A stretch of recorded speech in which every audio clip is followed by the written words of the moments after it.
O le saulinga o le talisuanga pa ia o le whamanitunga. Si tātou te tāna. A whia mai anga pa ia. Se e mawhataina o mātou tangata taito tasi. O mātou saungi e whaia le talisuanga pa ia nei. E whaia o mātou whaia ma le anganga whae tete. Na ua mātou mauti noa lo au ai mai. E ala ia Yesu le mātou te tāna. Amen. O usa peleo na o le li. Whafonga mai upo le whaatonu o le talisuanga pa ia lo tātou o li. E pei ona maua mai la Apostolo Paulu. Wa fo ina o maua mai le li. Le mea na o tu ina atuai ia te o tou. O le ala po na whaalata ina ai le li o Yesu. Na ia tango ai le areto. O ia whaaftai. O na tofi ai lea ma whai atu. Ina tango ia ina ai. O lo tino le nei o tofi masui o tou. Ia o tou whaia le nei mea ma wha manatunga i atea. O ia whape foi leipu. Ina ua umao na ai. Ua whape atu. O le ipu le nei o le whea ngainga fau lea i lo toto. Ia o tou whaia le nei mea ma wha manatunga i atea. Ia so uma tau te whainu ai. O awa so uma tau te ai le nei a reto. Ma whainu le nei ipu. Tau te whaelo atu ai le mali o le li. Se ia fio mai oi. Hai la tau te le tātu sua. Sa mumo la vale whaafitai. Si tātou te tātou. Le atu ai, le e ona mea umalawa. O mātou wofo ina atu au nei mea lofo. O le areto ma le waina. Ile ma mātou lava. Ina ia tusai ma lo fina ngalo pa ia. E te whaapa iaina. Ma ia o mātou te iaina ma le loto whaafitai. E ala ia Yesu ke riso la mātou te tātou. Amen. E ala po na whaalata ina ai tātou wali o Yesu. Ia tango ai le areto. O ia whaafitai pe o na tātou whaafitai ai nei. Tofi ai lea ma whai atu. Ina tango ia ina ai. Alo tino le nei wa tofi masui o to. Ia o tau whaia le nei mea ma wha manatunga i atea. Ia so uma tau te aia. O ia whapea foi leipu ina uma no lātou ai o si tia ma whitalai atu. O le ipu nei o le whiangainga fau lea ilo toto. O wha amalingi ina mo le wha mangaloina o angasala tangata i tau te. Ia o tau whaia le nei mea ma wha manatunga i atea. Ia so uma lava tau te whainua. Ma le whapea foi no tātou whai. Whai e tau o ina le areto. Ta lia loa ma le loto whaafitai.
whai e tau au ina le waina, talia loa, mo te whafu i ane le.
o tātou whaau au te tālu. Ia vea pēr i mātou taito o tasi le li ie. Le whai mo mori mau mātou te mori mau atu le atu lau lau. Le whaau la tangatele wa e sau ni ali a ke riso Yesu. E le ngate o mātou tiuta matofi wa e walau ia i mātou. O mātou winga fo i māmionga. Na ia fua mai fua le lei e te whina ngalo i ai. Whai fo i o na olai nisi. O ngā lala i le fia maua peo lau fia o male pumo. Whaafitai tele a nganga pa ia. Whaafitai lo mafitai no i mātou. Ma ia vi ia i lau fia o Yesu e whaamava. Amen. Ya, ole foro lava i whaasolonga tusi. Liwane i leo au tafa. Ia whaatalo whai leuso. Ia ma whai atu ia i atu ore file mu mai le atua.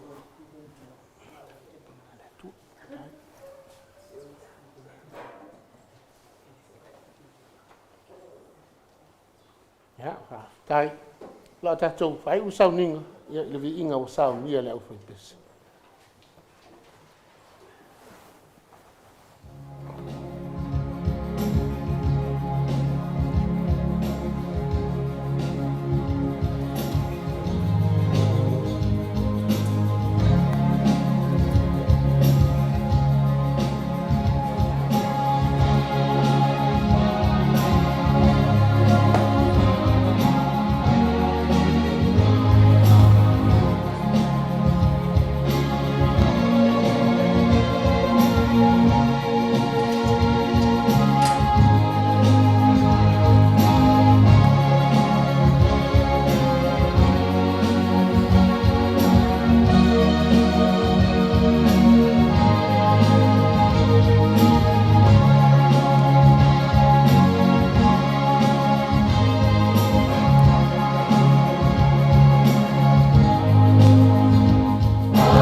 Okay. Mangaku le ua mapusanga le ukunga vai ngai maunga mu o sala. Le fo ua faila kum ka fanga sile male mai mo. Ya o fo lau pe sa male. Sau nganga ka ku kama fa le nganga ngias. Le ua avela valo fonga faima sui arona. Moni lau fonga ama. Sula lenga leo le lofa mane tua ni yasu. O le lua isa paki le masinga longa lima le ngai foi kausanga. Wo o ilka ko fo launga matatu savaling. Ya veelo u fatau va e faima fonga tau moli le. Fionga ta pau fasine nei me se foile. Ta mai tai il mot pa ia le karesia. Matu te ofo lofa fatalo fatu. E lau sunga reverend e sau a soa le ana a pe fulfatua mal pa inga le ai ngali ia a te nane fo ile ta po inga mau te tonu moto malawa lo ta po i fa fonga mai ele pa io sa mo i te mama tina umo pa anga o wo ma o me mai tatu por klame le moto sa mo vi inga le tua ma lo lava soi fu fulau ma lo le langi mata soi fu manuia le nei fo yaso wa fa fonga fo ima tatu fa longo ila na upola fola o sau no pel tatu tamata tai neas ya le upu peona fonga ina ya mo fu tatu ma fo fonga le mo tatu savaling ya o tatu wanga tu pea I fu fuanga fa tatu ma le ni fu tsanga ya va pe fo ino fa talo fo pe tatu kalisia no fanta fale talinga fa fitu fa pe foi la talinga tolo niu fa tua matausi sa wa foi mta mai ta na va asu tua nai ya o te fa leo e foi lengang fa taile pa io tato nu nei ma se lo sunga le ta pa fa sina ma se foi ya te sala ya mo le fa mo pena ye na va asu tua nai tatu malanga tua I te roa mo nisi a fuafuanga fa alolu mau pena yai tatu vainga malanga mai Samoa ya wai manuia leu tatu te tau nu foi I fanua I mota malawa ya pe na maseni ai o tatu feiloa ia I lumonu a leo tua nu I ne yaso se taimi foi tau nu mai nisio o tatu nu nei ya lo yei pe tau na te roa no fuafuanga fale ainga taimi tatou wheloa. Mo le tuele ngang whaftai tele lau sunga reverend, ia mo le tatou sa ninga nei aso, whafonga le tua. Ao fola pea le upu, ma le wangana pea na alo whaiva iai. Ia, ia whapena o na utu pupu ina pea le pulu, ale selanga ulu, senga ula, maua pea manatu, mo le tō whafa le tua. Ia ua lama le tatou ainga ma, tapo inga masani. I sanga whamanuia le tua le usunga whape fuli whai tua ma le nofo I alo. Ia, li liu fuli vai o sina whatulua maua le tō whatupu tō whafa le tua le kia wata pau whasini nei. Mai se foli ta mai tai mota sunga inu ia ma le loa le tatou I kale sia I ona tulanga whalupe. Ma ea tatou tāpua inga ia na tatou whase foi le tatou ho ia sa ni sta mo tanga ia wane yaso mal tato feilo inga o le weekend lo mo mai o le vai yaso ia vai vi tato pese nei tato mota le fiafi po le lima ia tato feilo ia ia mo le foi a mo ia manuia tele nei yaso manuia foi valo filima mo le vai yaso la anfu nei fe au mga luenga masani la sunga reverend ia fa pe foi tato nu nei tatu ainga te au masani sang whamanuia pele atua. So I fua.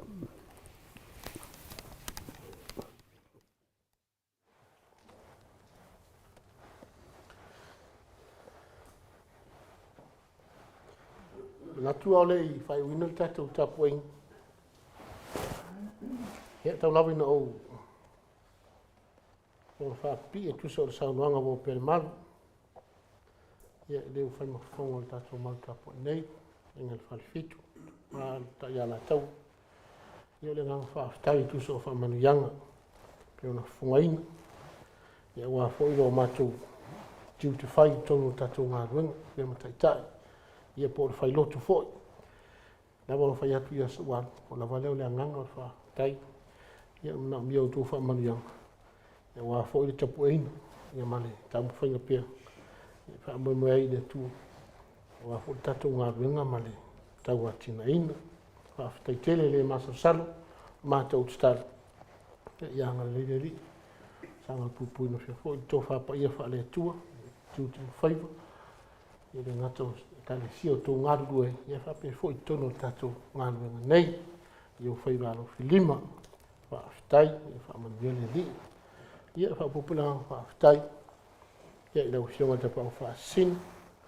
ia me se pa ia tata ufa pesa ia sa unia leo vi inga ia su tata utapu inga masan pe fukuna ine ia sa mata ngofia vi inga leli ia fa aftai luto sa taua ia la i tamu whainga o tata pesa ia le titi fwere nganga fa aftai ia o ila tau uma oe o ngā pātia e ngata o te wino o tata malu tapu inei e me se fo te sau ni le yo la ai pa ia yo no vai na ese ia tai nane ole auto tu fo yo ngapa tia le au no tatu fo o ia nga ruenga le leo o no si la fia le tua na te fa manuia pe tu so lo tu tau ti nga ia le titi fo le nga fa tai ia lo so ya mai tu ma fa tua yo lo fai pio na fa la vi lo ata tu sau ni le sa mo mo ma sin ia wala fo le fita fa fong mai no mai e tātou pāng. Ia mai lātou uma oe fia mai no mai e tātou sanginga lot. Whitai tele mo ia ngā ruenga lei. Ia, e to yo stala o lewu mai au na. Whawhai e tufoi tai ala tau e tusa o to se ai lava yaso po lama sina waru tu. Tātou polo kalame mniso lausu. Leu petiliu mani mai whanua. Ia ono vi inga siri i le tua. O rana pui pinga lo tu soi fua mo tātou o mea le leu o tu whai. Fai pia mauna vi inga. Sa unia tina, na tua vai asa fulu tau asa wha manatu.